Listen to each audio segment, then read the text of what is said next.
What is good, Fin Nation? What's good? It's your boy Reason, and we are back here for another one. Ladies and gentlemen, the Bears are only less than 48 hours away. If you ain't hyped, I don't know. Maybe this show is going to get you hyped because we got a lot to go over. And there's going to be a lot to get you hyped up for what's about to come on the horizon. What I did for you guys was I took the Jeff Wilson and the Bradley Chubb pressers and I combined them and I worked it down to about 10 minutes. So we're going to look over the key highlights of the Wilson and the Chubb pressers. Tyreek made his rounds on Rich Eisen. We'll look over that. Shout out to the homie King Z305 for sending that my way. I want to just show you guys that video that Tyreek put out on TikTok calling out Steve Smith and Shannon Sharpe. This man was out here catching footballs with literally Aunt Jemima and butter on his hands. Like on some serious stuff here. Interesting article came out from The Ringer talking about, the production that Jaylen, Waddle, and Tyreek Hill are currently, producing. So we're going to talk about that. Man, we got a lot. We're going to do keys to victory. We're going to go over my in-game player matchup to watch. CBS came out with a most clutch quarterback ranking, and two haters aren't going to like this one, that's for sure. So we'll go over that. Man, we got a lot to go into tonight, so we don't even got a lot of time to mess around. Shout out to everyone for showing up in the comments section. I appreciate each and every one of you. Let's go through. Let's name. It's Friday night. We feeling live. Sweater weather up here, up north. Shout out to Fins Up. Shout out to Winsy. Sorry, Barry Bailey. Fins Up Winsy. John Featherland. Chris. Mark. Brian's Brains. Ben. Juice. Robert Thompson. Jeff. Sweet. Jan. Scott. What up, Larry? Been a minute, homie. I hope you're good. Barry Brennan, not Barry Bailey. Chef Jew, Jagernaut. I'm guessing that's the playoff Jagermeister, so Jagernaut. Card Fins 927. Hey, bro. Are you a card fan or do you collect cards? Let me know. Finn Fella up here. This dude's got the name God. You guys kill me with some of your names. Victor, what up, God? Jackson. Cosmic Con, Skimmo Fins, Denisha, Gerald. Who else we got here? DM Fins, King Z305, Gene Rosario showed up. How's it going? Richard Blackstone, Chula Forever, Carlos, Chris Knight. Those are two different people, by the way. It's not Chris Knight, it's Chris Gifford and Knight. Scott Primus, Corey Moore. Shout out to Robert Carrillo saying we in here with the $2 donation. Appreciate you, homie. Carlos, what's going on? God says, this man kills me. God says, hello, Reason. I give you my blessings. Thank you. What's up, G Firm? How you doing, brother? Daddy Dean. What's going on? Mama Mammal, not a fish. For real, man. Rob 2020. Bob, Roland, Shag Fins, Russ. For real, man. This whole Squish the Fish thing is the worst. Like, we're not a fish. You know what I'm saying? Like, simple research. You know what I mean? It's the worst. You know what I mean? We're not the Marlins, all right? So, excuse me while I think that's the worst, that's the worst thing. Squish the Fish, it rhymes. Just because it rhymes doesn't mean make it real. You know what I mean?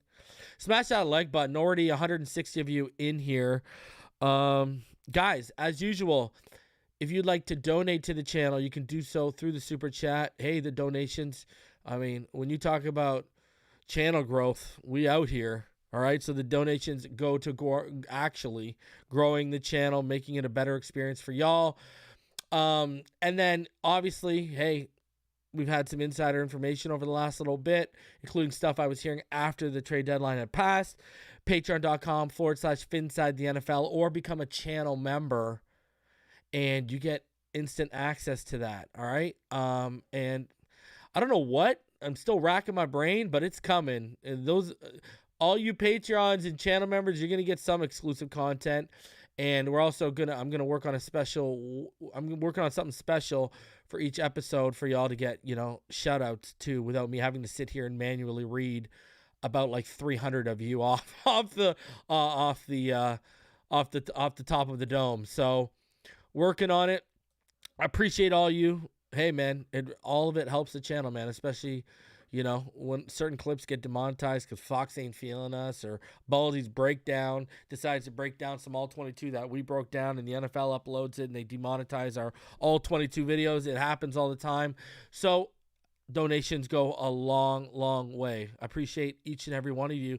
Just smash the like button. Help us out with the algorithm. Hey, we headed into a recession. I get it. But just smash the like button and be interactive. You know what I mean? And we good. Hey, that's the minimum requirement, is just smash the like button. That's it. If you want to take it a step further and share with your friends and your family, by all means. If you want to take it even a step further and donate to the channel, by all means. If you want to take it even a step further and become a Patreon or a member, by all means. I appreciate each level and whatever you can do. I love each and every one of y'all. All right? So now that that's out of the way, this is gonna be all over this place, this show, because I got a lot of stuff I want to show you guys tonight. So I'm not even gonna go on an opening rant, all right, because we just got so much to get into tonight. Oh, thank you for reminding me. That might be smart of me to do. And all of that was lost today. I forgot actually to set up my prediction. So let's set up the prediction while I chat your guys' ear off. So there's gonna be no crazy rant today, because really we got a ton to go over, right? We ain't joking around today, people. So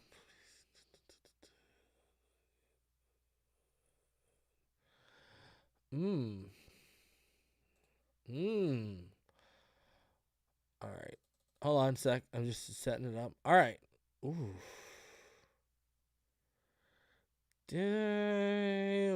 I'll be fair. I'll be nice. Okay, we'll do that. Yeah, I feel comfortable with that. All right. Sorry, guys. Just setting up my the scoreboard or whatever for my prediction later on. All right. So let's hop into this. Let's not waste any time. First thing I want to get into is I wanted to talk about this because it was kind of crazy. So check out just over, my left shoulder to the right by that Shula picture. I wanted to show you guys this before we get in and everything here. Let's because this was a couple days ago, so I wanted to talk about this. Check out Tyreek Hill. This man's calling out Steve Smith. And now Steve Smith did respond today, but anyway, Steve Smith and Shannon Sharpe, get called out here. Check this out. This is crazy. What's up? This is Tyreek Hill, and I got the best hands on TikTok.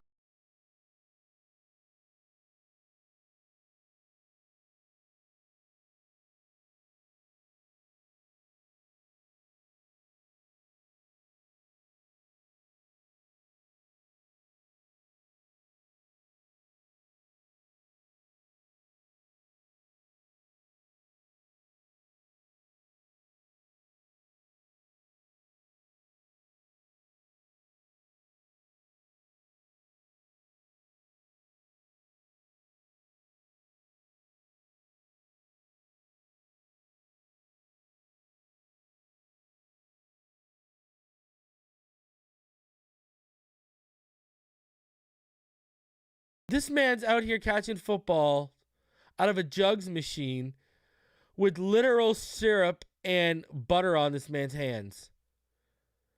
Like, this is some next ridiculous level. I didn't like this man's hands.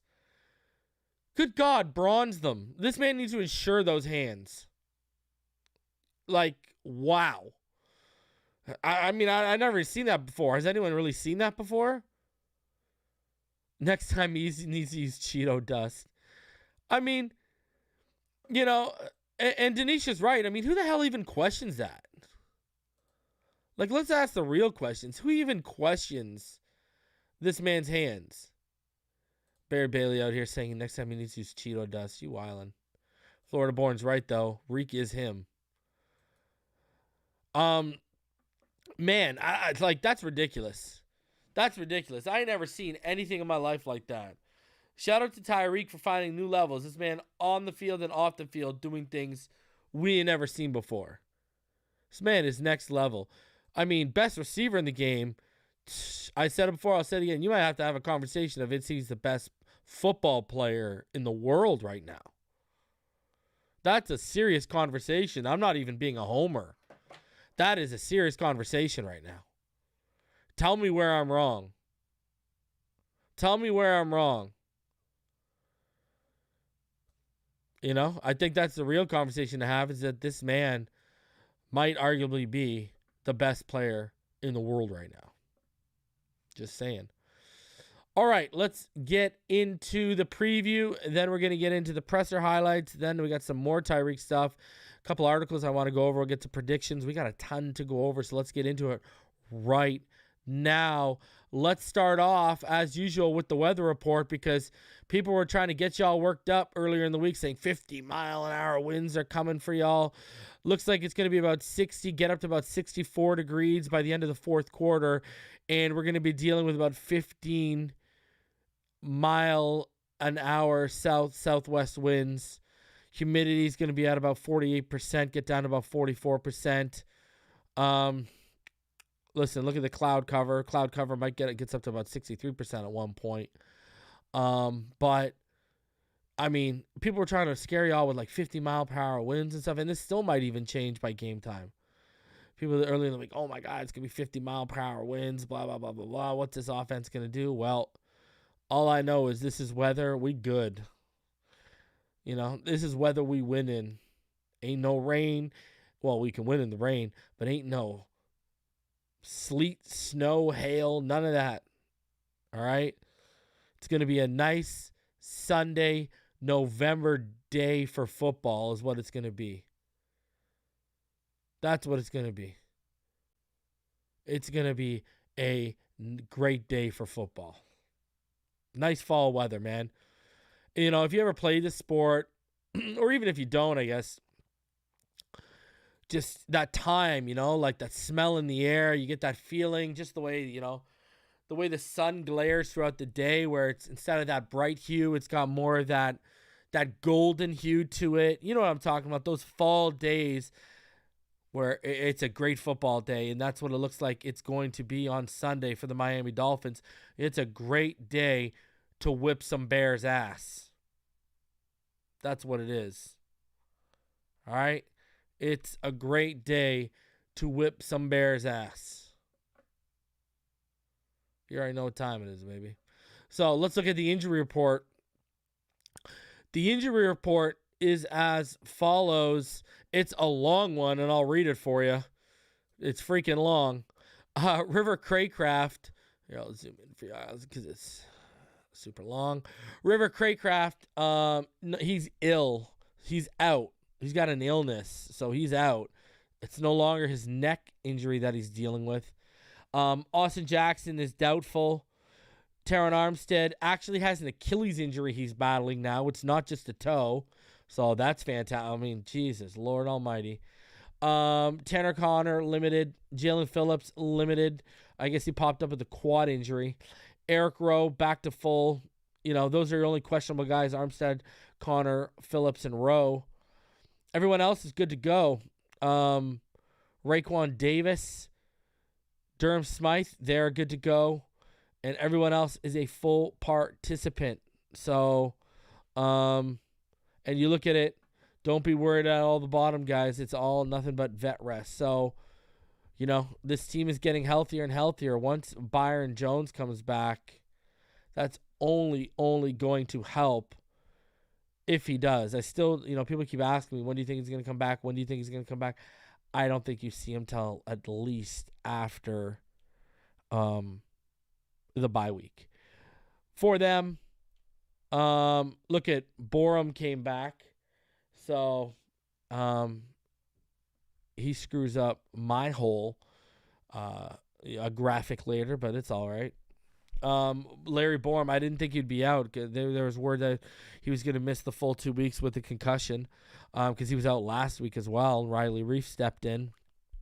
Kyler Gordon, Eddie Jackson, Tevin Jenkins, all good to go for them. So the Bears are pretty much healthy other than the guys they have on IR right now.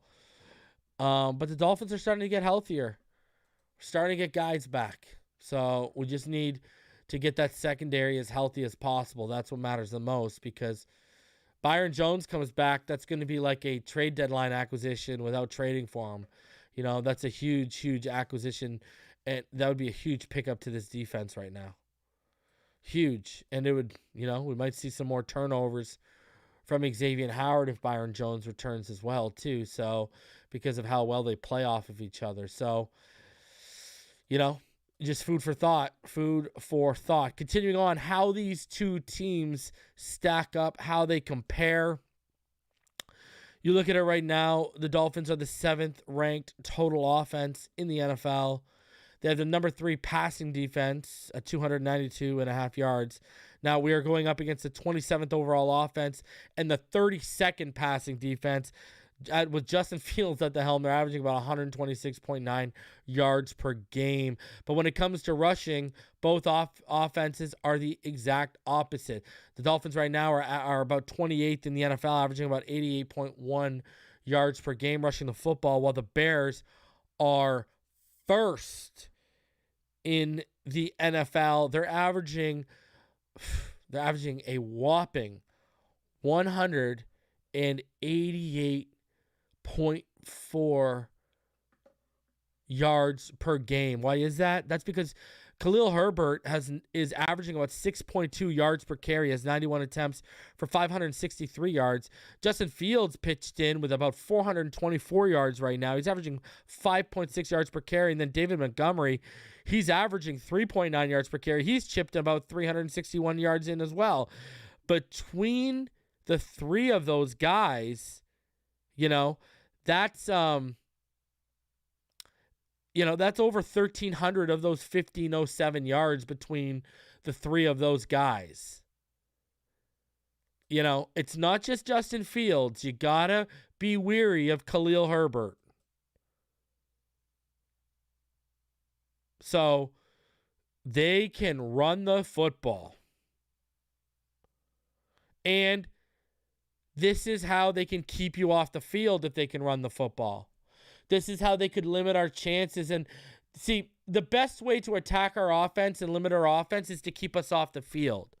Running the football, owning the time of possession, that is how you are going to be able to neutralize the Miami Dolphins. That's what the Bills tried to do with the 93 plays. That's the best way, and that's your best chance at neutralizing us. You don't want to give us 8, 9, 10, 11 drives. You want to give us 6. So I'm just saying, that's what you got to look out with rushing the football, especially being the best. That clock keeps on ticking unless they run out of bounds under 2 minutes in the second quarter or fourth quarter. That clock just keeps on ticking away. And if you let them get going, a good rushing offense can turn time into your biggest enemy. So, scoring offense, they're only averaging about 19.4 points per game. We are averaging about 22.3. We are 16th in the NFL. They're 23. That'll continue to climb as Tua continues to get more starts as well. But, the on the flip side with us is we're still dangerous with those 6 or 7 drives, right? We can put up numbers in no time. You blink your eye, all of a sudden we put up 14 points. That's why last week when we were live stream, when people were being Chicken Little, I was saying, I ain't worried. We're down 14-0, but okay, we can overcome this fumble from Braylon Sanders. This offense is very explosive. The most powerful offense in the NFL right now, and we haven't even got the run game going yet. Only imagine if we do. Now, when you look at sacks allowed, guys, they've allowed 31 sacks already. Now, some of that is pressure created by Justin Fields. That is not all on the offensive line. If you do look at the guys who have been in and out for the offensive line, like, like Lucas Patrick and such, even guys who are hurt right now, you're talking about quite a lot. Even in fill-in roles, guys are giving up crazy pressures. You know what I mean? So, I mean, by my count, the offensive line, so not including tight ends or halfbacks who have had, fullbacks, tight ends or running backs who have had to block, we're talking about an offensive line that's given up over 75 pressures so far just by when you talk about the guards and the tackles and such. So not only do they give up sacks, they do give up pressures. Now, the Dolphins, we've only given up 17 sacks. That's 12th best in the NFL. Now, third down defense. Look at this, the battle of 13 and the battle of 14. We average about a 40.4 conversion clip on third down. They average about 40.6. Now, when we get into the defense here, something's going to surprise you, and I know it probably already has. Total defense, they only allow about 344 yards per game, which is 16th best. We're at still 362.8, which is 23rd best. Now, look at this, the 26th passing defense against the 5th passing defense. If we talked at the beginning of the year, and we said this game was going to happen, and we said it was going to be the 26th passing defense against the 5th passing defense, there's no way y'all would have expected the Bears to be the 5th and us to be 26, especially looking at the schedule in the first 8 games. Don't lie to yourself. Now, what's been able to make up for that is right now the Dolphins have the 6th best rushing defense. So look at this. You got the battle of the 6th best rushing defense against the 1st best rushing offense. Who's going to win? Now, in terms of them, another week where we are seeing one of the weakest rushing defenses in the NFL. Right? We saw the 32nd last week with the Lions. We're seeing the 31st this week.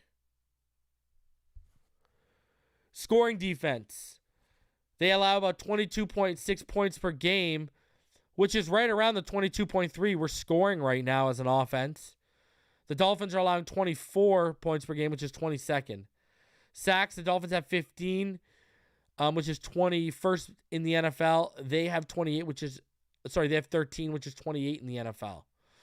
Third down defense, here's where it gets interesting because remember, we have the 14th best third down offense. They got the 31st ranked third down defense. They were allowing a 50% conversion clip on third down.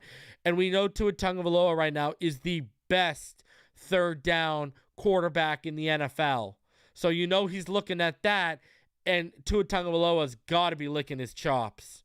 And so is Mike McDaniel of what we're going to be able to do to them on third down. Now, the Dolphins, they're 24th. They allow a 41.8 conversion clip, which is just above the 40.6 conversion clip of the Bears. So, the Bears. So, it's very similar. It's much more of a mismatch of our third down offense against their third down defense than it is the other way around. Takeaways, the Dolphins, we're dropped. We're 27th in the NFL. We only have 7 takeaways. While this team, they force them. They have 13 takeaways, 6th best in the NFL. Got to protect the football. Giveaways, now, the Dolphins, we are 15th in the NFL. We have 10. They are 22nd. They've given away 12. So there's going to be a chance for our defense to go against a team that, can turn the football over. Make the most of it, please, for the love of God. All right?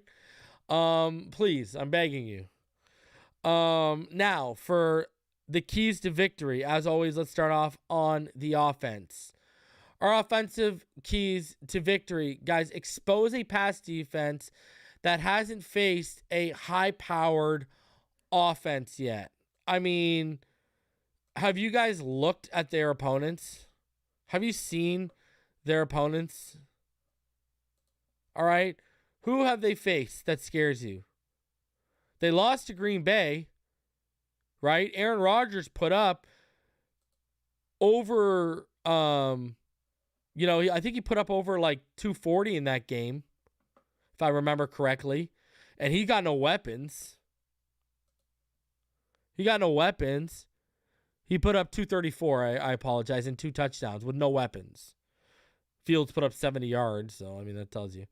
Who have they played? Daniel Jones? Daniel Jones put up like 91 yards against them. Daniel Jones ain't. When they played Minnesota, Kirk Cousins hung almost 300 yards up on them. When they played Dak last week, Dak had 250 yards. And we're not talking about offenses anywhere near what we have. Like, look at what they faced. San Fran, Green Bay, Houston, New York, Minnesota, Washington, New England, and Dallas. What are the best receiving cores there? Probably what? Minnesota and Dallas? San Fran? But that was Trey Lance was throwing the football that game. Not even Jimmy G. They haven't faced anyone. They have not faced anyone at all. And then you look at that back end. Give me a break. Other than Eddie Jackson, who really, other than Eddie Jackson, who are we really worried about on that back end right now? I know Jaquan Brisker as a rookie's been pretty good, but I ain't worried about Jaquan Brisker. Kyler Gordon out of Nick. Come on. Kindle Vildor. I mean, come on. Jaylen Johnson. Come on. I ain't worried about anyone. We want to talk about that second level too. AJ Klein, Nicholas Morrow, Jaylen Johnson.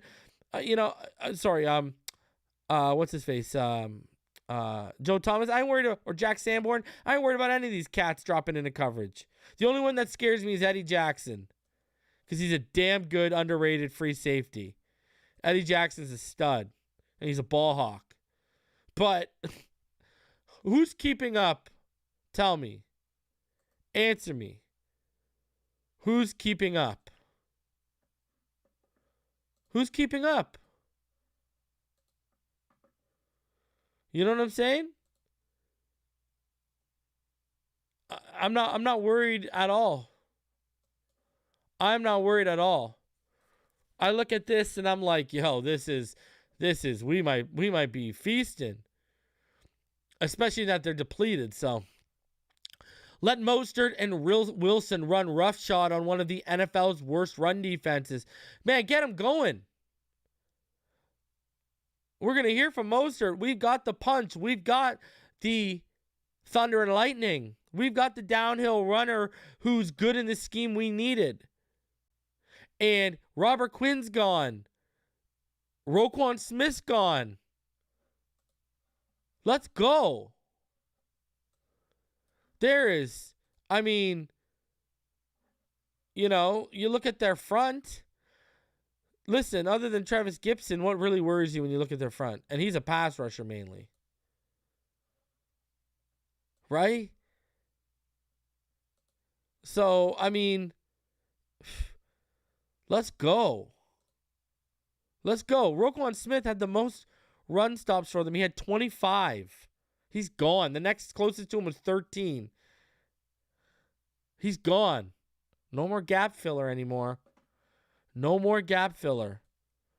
Run the football.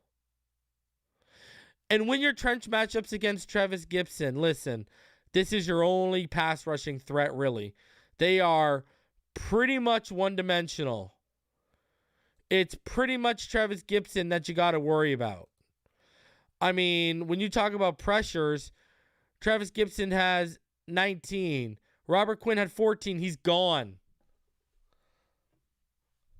Muhammad has 14. But, I ain't worried about him really.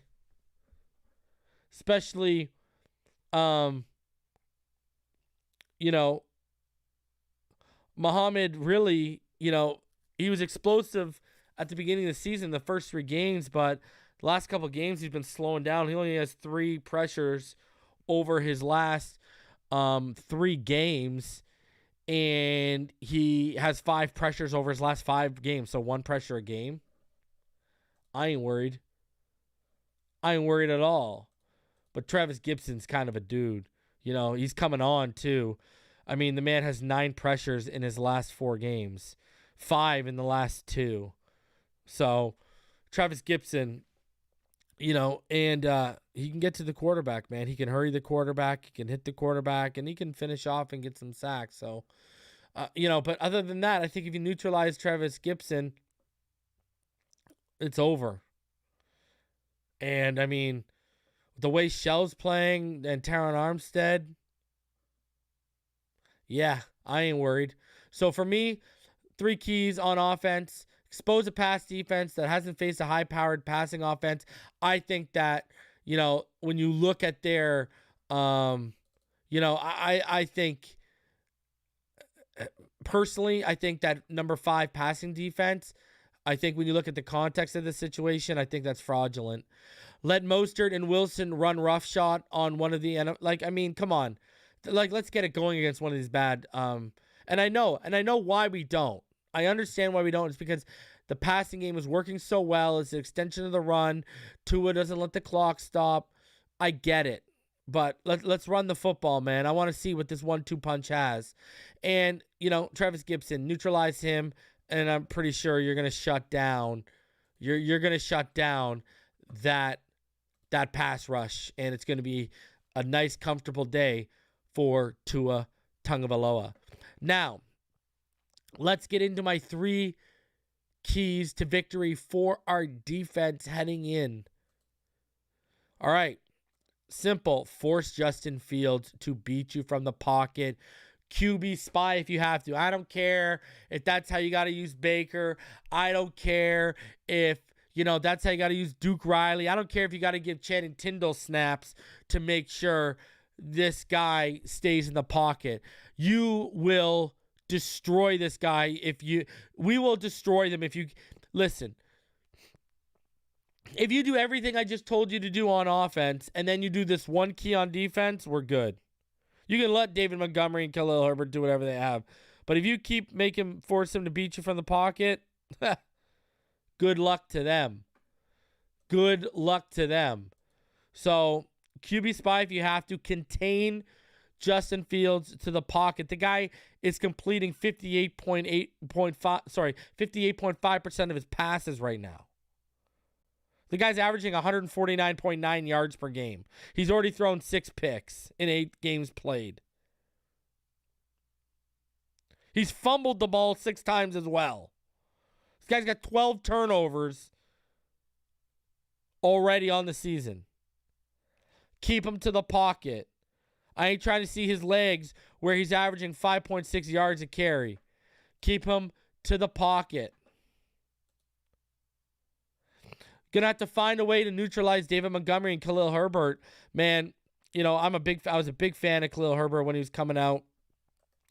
I think this kid is a stud. David Montgomery, since he'd been doing it since Tyreek Cohen was his complimentary back. So, you know, those are 2 guys that can run, man. David Montgomery averaging 3.9 a carry. Khalil Herbert averaging 6.2 a carry. Guy was a stud coming out of Virginia Tech. And, you know, Khalil Herbert, you also, you know, you can't forget what these guys offer you in the pass game as well. David Montgomery already has 135 yards. He's averaging 10.4 a catch. Khalil Herbert, he's averaging 10.3 a catch. He has 62 yards on only 6 catches.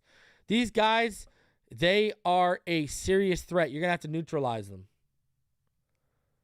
They are good. They are good. And the pass rush should be able to feast off the left side. Why am I saying specifically that left side? Because Braxton Jones has been an absolute nightmare for them this year. He's already allowed 25 pressures. The guy has already allowed 25 freaking pressures for them. He's allowed 4 sacks, 3 quarterback hits, and 18 hurries. So, yeah. That left side, man. That left side. You know, Bradley Chubb and Justin Fields, whoever you wrote, AVG, Ogba, whoever you, Melvin Ingram, whoever you put Shaden's shoulders on Braxton Jones, they might have a day. They might have a freaking day. So for me, force Justin Fields to beat you from the pocket, find a way to neutralize the two stud backs they have, and the pass rush should be able to feast off Braxton Jones in that left side. Overall, I like our chances. I like our chances. Now, my player matchup to watch, it's changed because now we see that he's good to go for today. And I had this, I sent my graphic details early this morning. Bradley Chubb and Jaylen Phillips versus Braxton Jones and Riley Reif. Riley Reif, you can now replace him because I guess Larry Borum's going to be able to go. But again, these two stud defensive, basically you can put our pass rush against their bookend tackles was where I'm headed with this. Now, whether it's going to be depending on, the personnel, it could be Jaylen Phillips and AVG, it could be Bradley Chubb and Ogba. I'm just putting Bradley Chubb and Jaylen Phillips because right now those are our two stud guys. It's basically the pass rush against their bookend tackles. So Braxton Jones and Riley Reif are who I put up there because it looked like Riley Reif is going to get the start, but Larry Borum is going to be good to go. Remember, guys, Jaylen Phillips right now, this is what they're going against, people. I want you, to kind of realize what's going down here.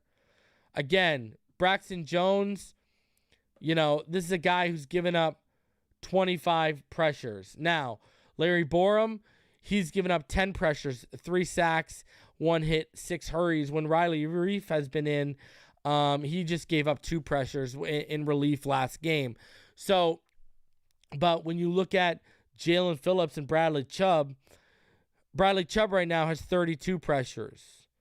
Sorry, Jaylen Phillips has 32 pressures. Bradley Chubb has 26. All right? So you look at it, and it's going to be a chance for our pass rush to get going this week when you think about it.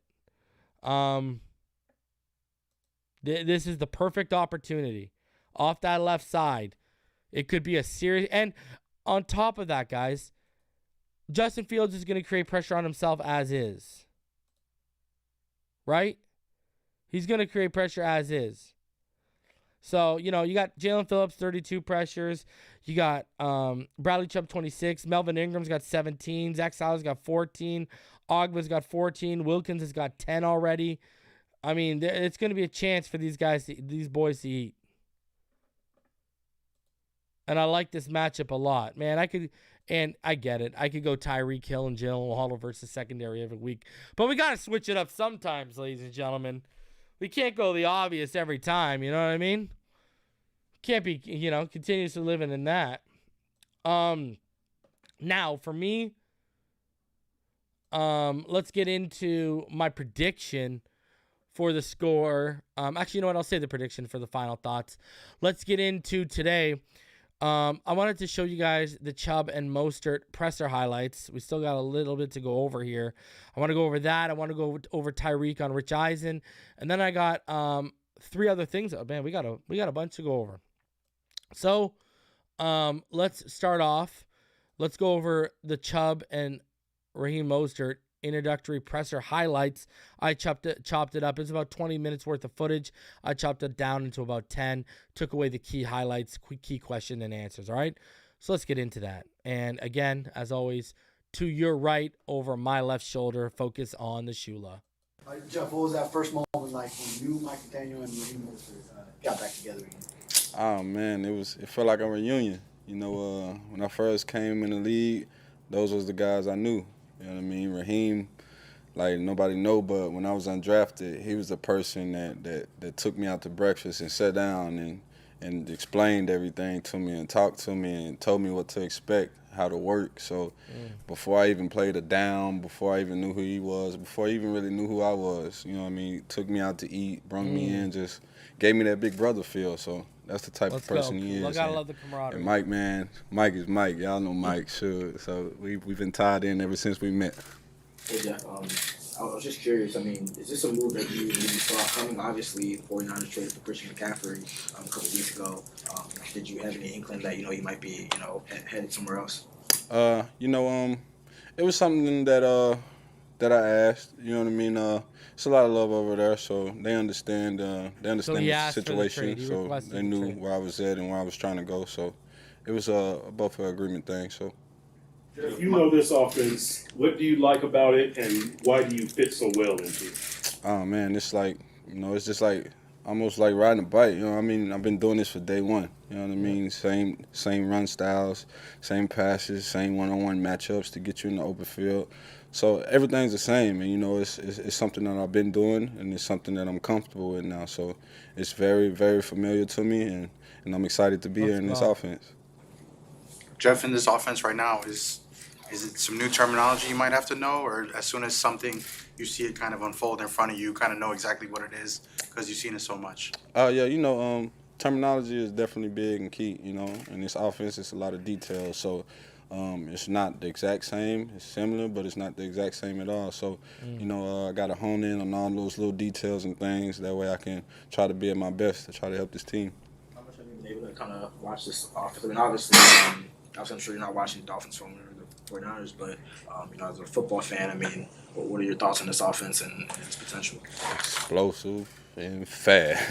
But, I mean, just seeing the highlights from them, obviously the NFL post to see all the players come on there, obviously Tyreek and Waddle, top 5 receivers and receiving yards. So seeing all that and just watching those guys, obviously I knew Raheem Salvin, I knew him. He was with us before at the 49ers. So Myles Gaskin, I grew up watching him at Washington. He was a person I kind of like tried to compete myself with, like his numbers are first. So I got, you know what I mean? So all those guys, I already knew about them, heard about them, and I'm just excited to be here with them, and help them.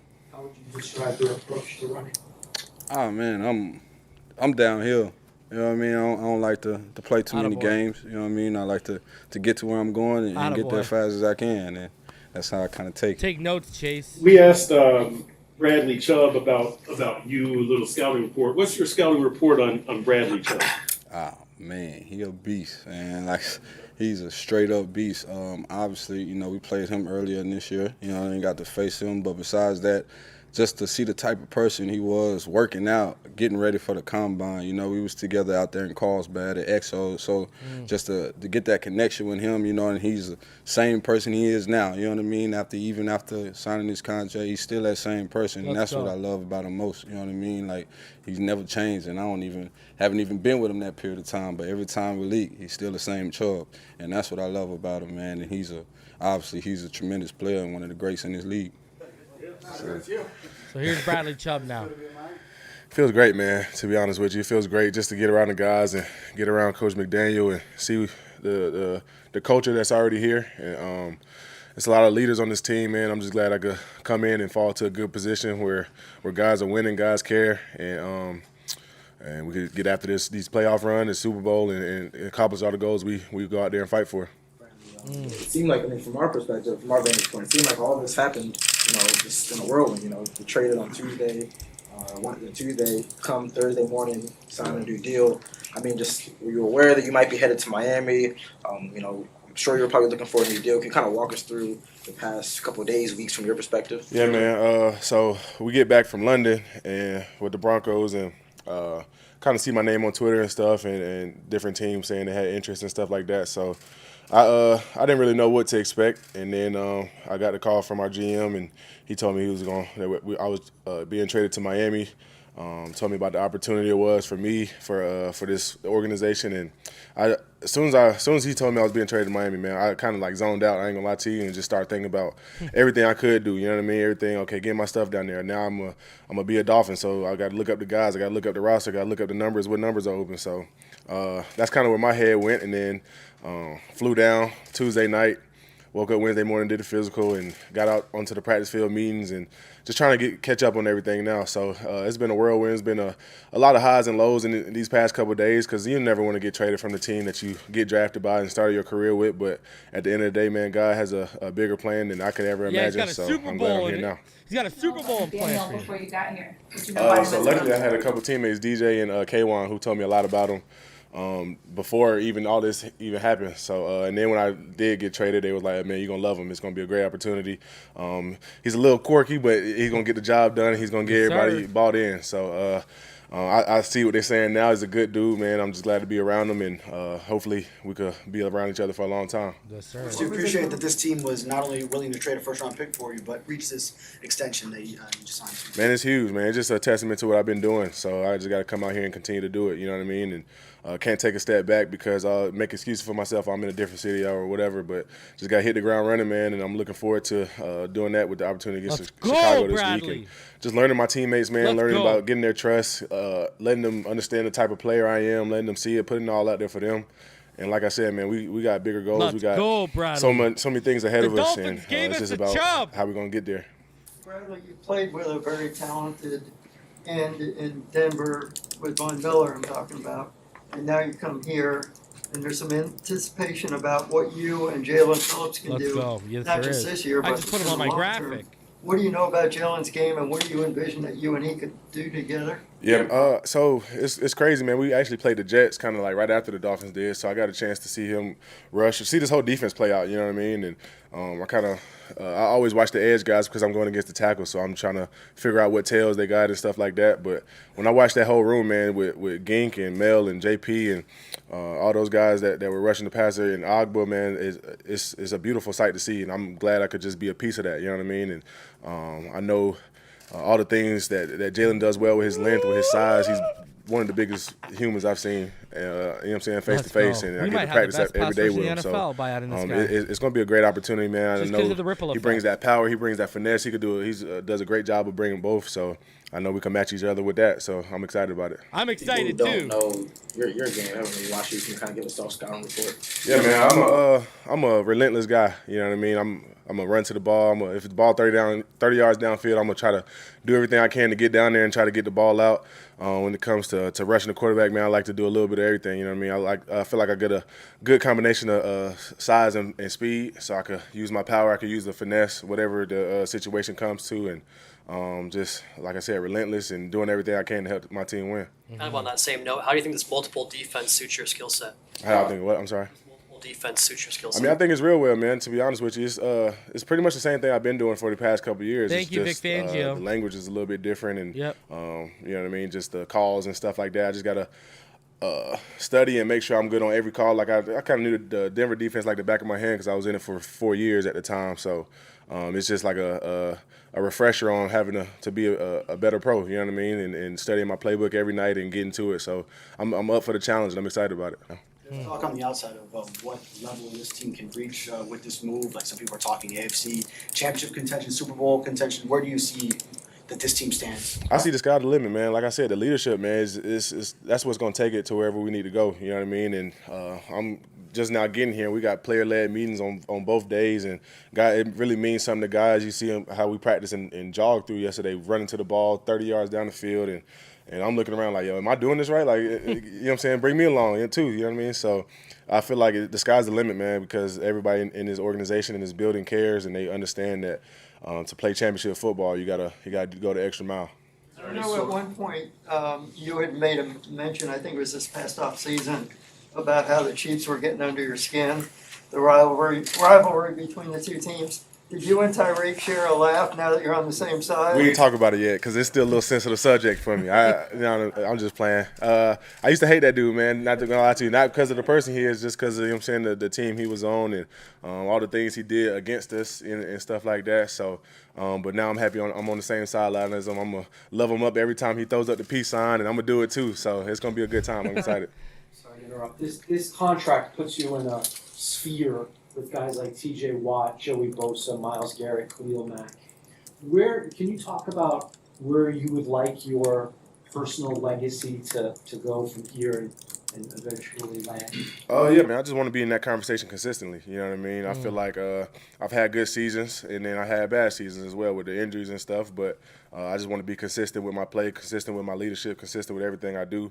And I feel like if I do that, man, the sky's the limit for not only me but this organization. Because it seems like I'm gonna be here for a while, so I'm gonna do everything I can to be a key piece, key focal piece, and bringing my teammates along. And like I said, the leadership's already here. I'm just a addition to it. So I'm excited to grow as a leader, as a man, as a person, as a football player, and like I said, just continue to be consistent.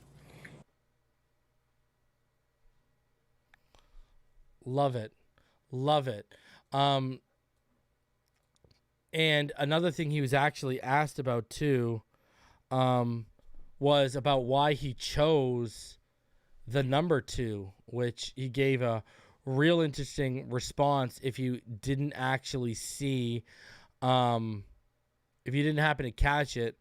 They asked him any specific meaning to the number 2, and he said at first it was the coolest looking number available, and then when I started thinking about it, it's part 2 of my life.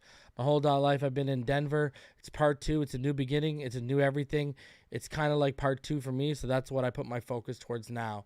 So even, I even love his answer for why he chose the number 2. So, man, it's not because you got $20 million a year, eh? $22 million a year, huh? But, man, love this. Can't wait to see him get to work, because I think this weekend, man, it's going to be something to behold, seeing him and Jaylen Phillips out there on the field for the first time together. It's going to be awesome. Honestly, can't wait. Can't wait. So, continuing on here, I want to get back and show you something interesting that Tyreek said about Tua today. But before we get to that, I want to show you this. We'll lead up to that. If you haven't seen it yet, there was an article that came out today, and it was from CBS, and it was the NFL Clutch QB Index. And Week 9, Tua Tagovailoa tops initial rankings. And let's get into this. So, nothing is much more gripping in sports than a late do-or-die drive with the game on the line. My eyes are usually glued to the screen when one play can be the difference between a win and a loss. Sometimes one throw can also be the difference in a legacy. Think of Eli Manning's near impossible deep ball to Mario Manningham to the Giants Super Bowl win over the Patriots, or Jimmy Garoppolo overthrowing Emmanuel Sanders late in the 49ers Super Bowl loss to the Chiefs. We've seen a lot of clutch opportunities in 2022, a year where the NFL is collectively on pace to break single-season records for close games and game-winning drives. There aren't a ton of numbers to support clutch debates, though. Game-winning drives is a fascinating stat, but has serious limitations. It's actually possible to be credited with a game-winning drive with nothing but a kneel down. And, of course, if your defense gets stops at the end of the game, it's more likely to hold a lead, and therefore increasing the likelihood of its quarterback recording a game-winning drive. With that in mind, I introduced the Clutch QB Index. I'm not tackling the all-time Clutch QB debate, which often comes down to championships in people's minds. Instead, I seek to answer who is the most clutch QB in the NFL right now based on what they've done in their careers and what they've done lately. So, the criteria. Number 1, QB conversion rate on game-tying go-ahead drive chances in the fourth quarter. Passer rating in fourth quarter OT. Of one position game, and both components are split by career, playoff, and 2022 performance and weighed equally. So, again, one thing these rankings doesn't include is championships, so you can save your Tom Brady 7 rings argument. More on that later. The rankings are based on all the current qualified starting quarterbacks, which is why you'll only notice 30 quarterbacks, Story, Sam Ellinger, and Kenny Pickett. It includes injured quarterbacks who are still number 1 on their team's depth chart when healthy. Biggest takeaway? Tua Tagovailoa is going to top the initial rankings. This is definitely a surprise, but shouldn't be a shock. After all, he leads the NFL in ESPN's total quarterback rating this season. His numbers are also shockingly good in late close situations, but we'll see how long he lasts at the top there with a small sample. So, anyways, we're not going to talk about these other guys. Look at this. Number 1, Tua Tagovailoa. He has converted on 11 of 14 game-tying go-ahead drive chances in fourth quarter OT, and his career passing rating in the fourth quarter OT out of a one-score game is 129.8. Both are the best career numbers of any current starting quarterback. He's backed up the numbers with big plays late in victories over the Bills and Ravens this season. Now what? Now what? I love it. Tell me I don't love it. Oh my God. Tua Tagovailoa, I've been saying this. Best third down quarterback, best fourth quarter quarterback in the NFL. That's been the whole narrative I've been saying this year. And now CBS out here coming out with clutch QB indexes, and lo and behold, go figure, once again, the tally is uncountable now. Reason was right about Tua. Unbelievable. I love it. I love it so much. I'm going to show it one more time. Look at that. Number 1, Patrick below. Dak below. Josh Allen 3 spots below. Joe Burrow 4 spots below. Let's find Herbert for all the Herbert clowns. Aaron Rodgers, look at all down there. Kirk Cousins down there. Oh, look, we got to keep going for Herbert. Zach Wilson's higher than Herbert on this list. Herbert's 15th. Like I've said before, you can have the big arm all you want. You can have the highlight reel big arm all you want. Give me high football IQ, elite accuracy, and elite efficiency, and looky. 5-0 on this season, shattering records with these receivers. Imagine if Tua didn't miss 3 games. This guy would be pushing for 5,000 yards this year. I'm just saying. Listen, I think physically, Herbert's just as gifted as Josh Allen. Physically. But when you talk about playing the quarterback position, Herbert's still got a long way to go, man. Especially when it comes to clutch. That man is a fourth quarter interception nightmare. Just saying. Anyways, I'm just saying, man. Just saying. Tua's that dude. Stop hating. Stop hating on the kid. That said, listen to what Tyreek Hill said on Rich Eisen. Actually talked about Tua and Coach McDaniel today. Let's check it out. What's going on with you this year, Tyreek Hill, where you are leading the league in receiving in a new offense? How does this offense suit you, Tyreek? Well, man, just for me, man, you know, just being in this league like a long time, just understanding, you know, what I need to do for exactly this team and, you know, how I fit in personality-wise, my skill set, and just who I am as a player, man. I feel like Mike meant. I feel like me and Mike, man, and Tua, like it was meant to be. You know, I feel like everything happens for a reason. You know, so God, you know, he put me in a position, you know, to have to make a decision to come to Miami, and everything is working, man. So, I mean, my playing style, it suits Tua, you know, really well. You know, he can throw the deep ball really well. You know, he can throw the ball very accurately to me on the intermediate short passes.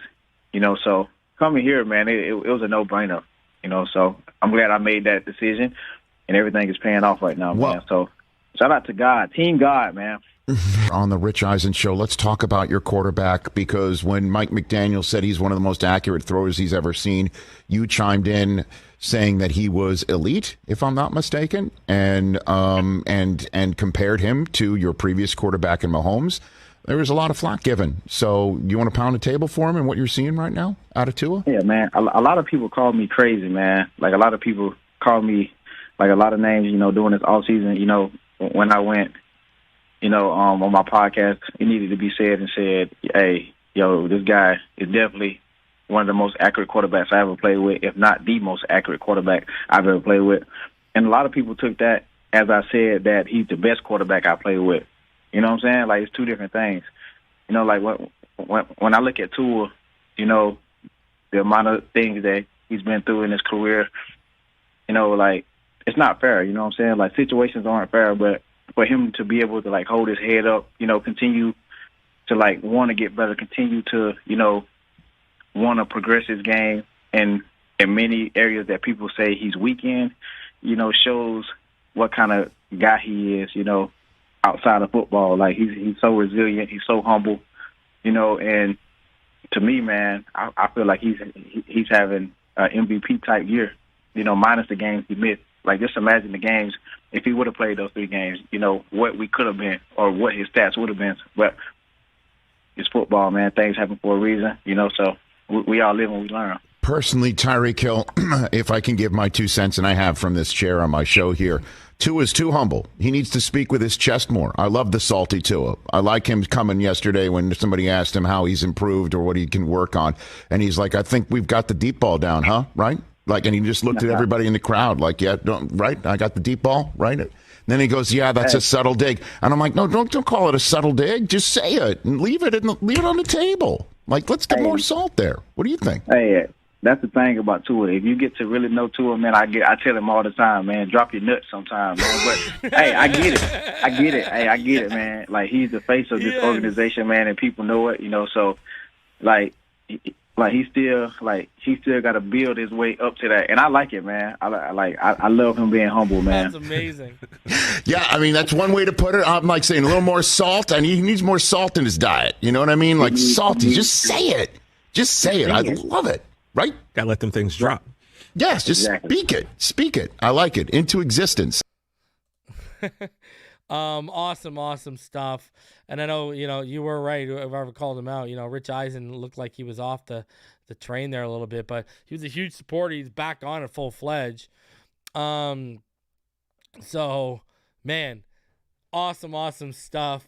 Man, you know, Tyreek, who's been worth, they gave this man quarterback money. He's been worth every damn penny. All right, let's keep it going. Let's get into the receivers. Speaking of Tyreek, interesting article from The Ringer. I got to go over this with you guys. Great article from Benjamin Solak. Check this one out. He used to be with the Draft Network. Now he's with The Ringer. Tyreek Hill is on pace to have the best season a wide receiver has ever had. Through 8 weeks with the Miami Dolphins, Hill has a 961 receiving yards. This Sunday against the Chicago Bears, he will almost certainly pass the 1,000-yard receiving mark. If you're any good at math, you know what it means when a receiver has 1,000 yards at the halfway point of the season.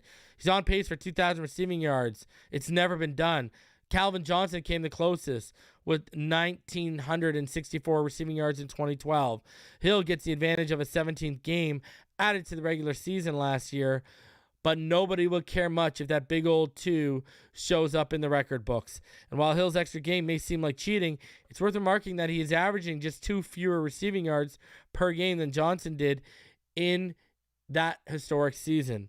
So, the most receiving yards per game of any season since 1970. Number 1, 2012, Calvin Johnson, 122.8.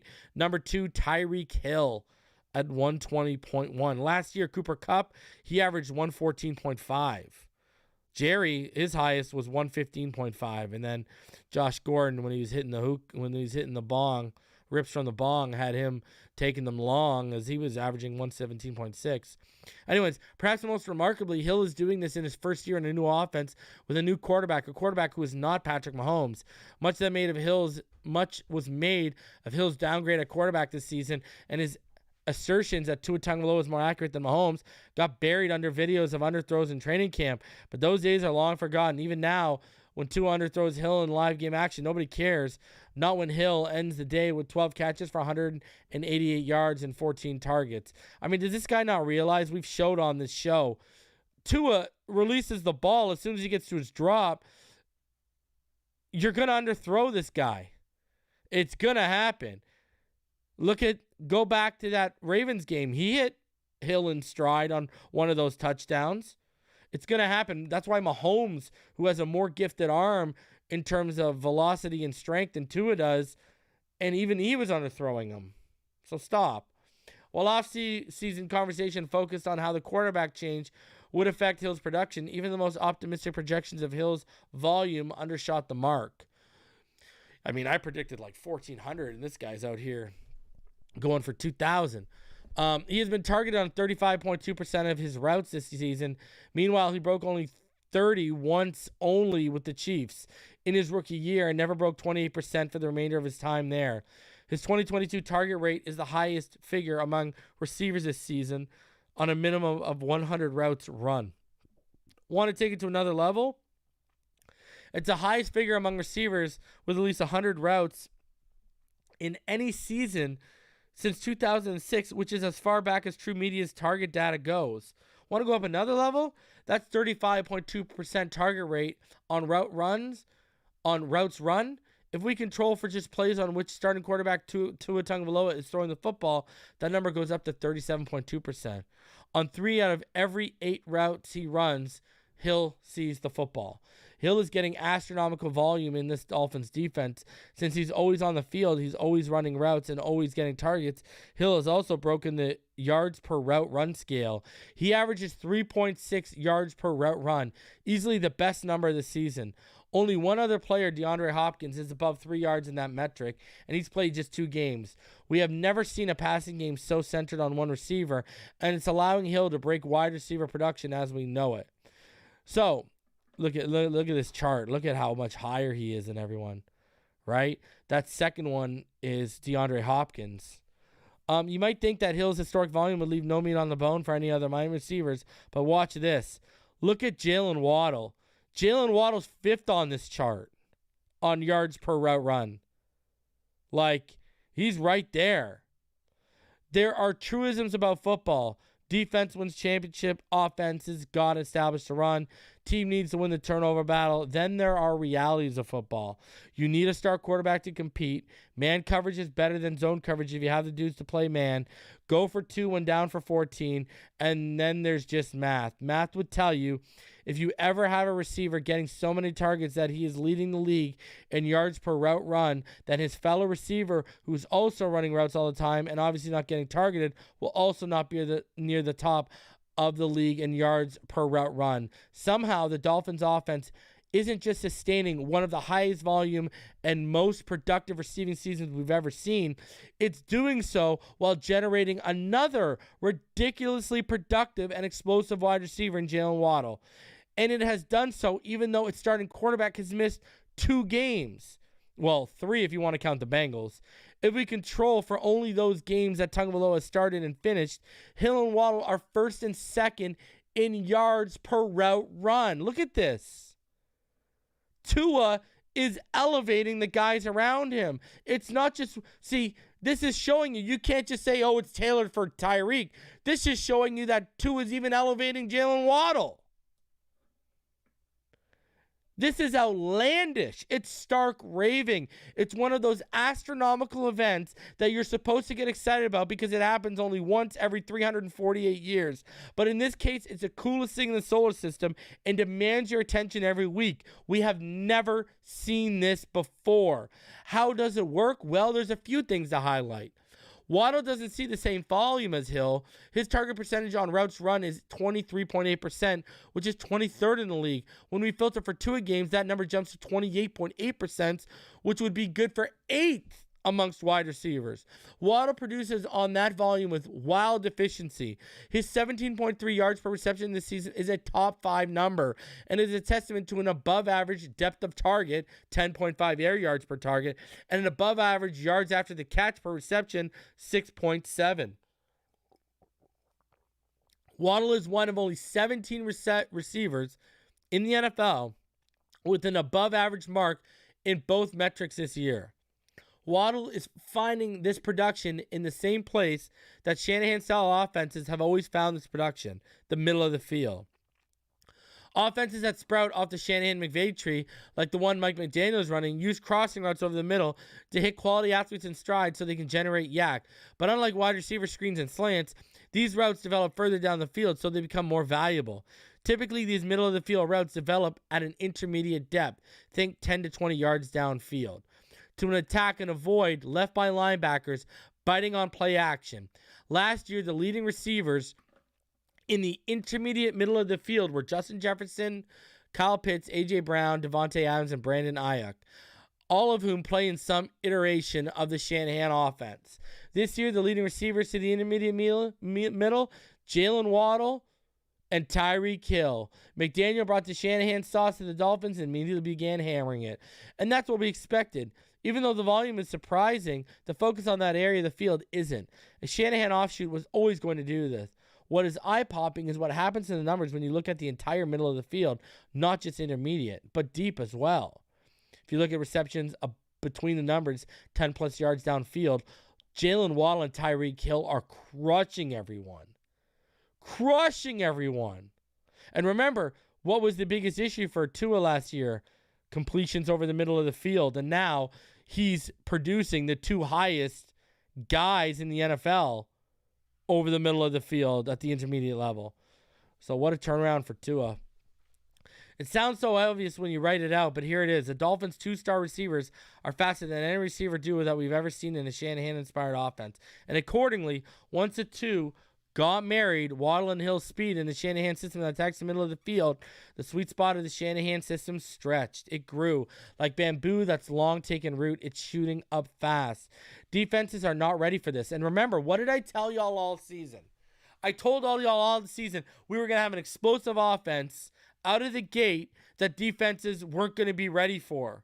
And look at this. We might not see defenses start to adapt till the end of the season, and by then we're going to be throwing wrinkles at them.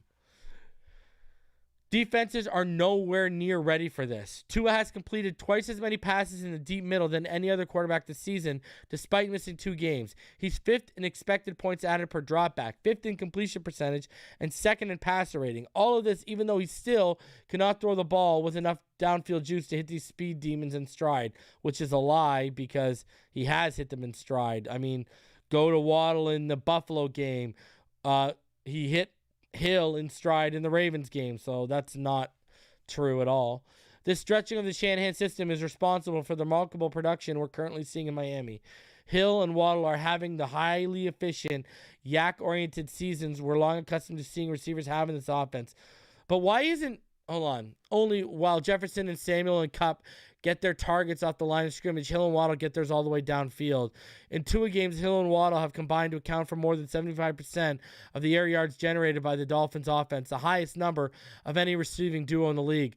But notice how Benjamin Solak keeps talking about that yak, but he's not mentioning that Tua is 30th in the NFL in terms of relying on yak. These guys, his receiver unit is 30th in the NFL in producing yards after the catch for him. So I don't know what he's talking about. The idea that this is sustainable is blasphemous, but I believe it with my whole heart. I don't care that Tagovailoa's high-risk play style will eventually result in more interceptions. He needs to throw these tight window zingers to make the offense work so the risk is worth the reward. I don't care that Waddle and Hill are both smaller, quick-twitch athletes who take tons of hits over the middle of the field. I will surrender both of my hamstrings to the cause if need be. I don't care that this highly concentrated, record-setting production is begging to regress to the mean. I want to see cool things when I watch the NFL, and this is the coolest thing happening in the NFL. The Dolphins should never throw the ball to Mike Gesicki or Trent Sherfield or River Craycraft again. Tyreek Hill is on pace for 2,000 receiving yards. It's never been done. But Jaylen Waddle is on pace for 1,500 receiving yards. That's been done only 50 times before, and it's never been done by teammates in the same season. The Dolphins' offense is on the precipice of producing the greatest receiving season ever seen, while also producing the greatest tandem of receiving seasons ever seen. I don't really know how to comprehend it. I don't know whether it's sustainable. I don't know what to do with my hands. All I know is that it's happening right here, right now. What can I tell y'all? What can I tell y'all? We are the new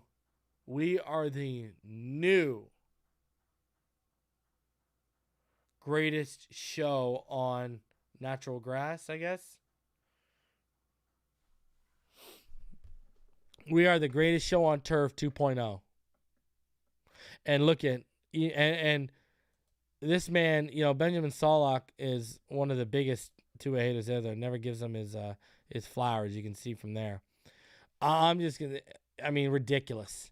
Absolutely ridiculous. I asked a question on the finish line. Is this the greatest receiver duo we've ever seen? And I think so. I really do.